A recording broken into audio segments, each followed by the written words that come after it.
ভাইয়েরা, আপনারা যেটা দেখছেন, আমি একজন কৃষক। আমি এই জমিতে আগে অ্যান্টাল ব্যবহার করেছি। এখন বায়ার কোম্পানির পক্ষ থেকে এক মামার সাথে আমার দেখা হয়েছে। মামাকে এই পেঁয়াজের জমিতে আমি এনেছি। এখন এই পেঁয়াজ দেখে মামা বায়ার কোম্পানির কি সাজেস্ট করে সেটা আমরা মামার মুখ থেকেই শুনবো। আচ্ছা, ধন্যবাদ মামাকে, ধন্যবাদ ভাইদেরকে। এখন যেহেতু প্রথমবার আমরা এই জমিতে অ্যান্টাকাল ব্যবহার করা হয়েছে, সেই ক্ষেত্রে দেখেন গাছটা কত সুন্দর দেখা যাচ্ছে এবং কালো এবং ভালো আছে। এবং আমি দ্বিতীয়বার যখন স্প্রে করবেন, আমার সাজেশন থাকবে আপনাদের এখানে অ্যান্টাকালের সাথে ভোলারেটা স্প্রে করবেন। ভোলারে দেবেন আপনার লিটারে 3 মিলি, আর অ্যান্টাকাল দেবেন পার লিটারে 2 মিলি, মানে 2 গ্রাম।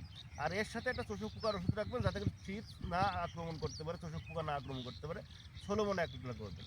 এখন এইটা দেওয়ার পরে আপনি পরবর্তীতে 1 সপ্তাহ পরে আপনি লুনা স্প্রে করেন, তাহলে দেখবেন আপনার এই গাছের চেয়ারা এবং গাছের কন্দন, গাছের ফলন এবং গাছের সবুজতা সব ইনশাল্লাহ ফিরে আসবে। মামা, লুনা কি শুধু লুনায় ব্যবহার করব নাকি এর সাথে অন্য কোনো ছত্রাকনাশক লুনার সাথে ব্যবহার করবেন না, শুধু লুনা সিঙ্গেল ব্যবহার করবেন।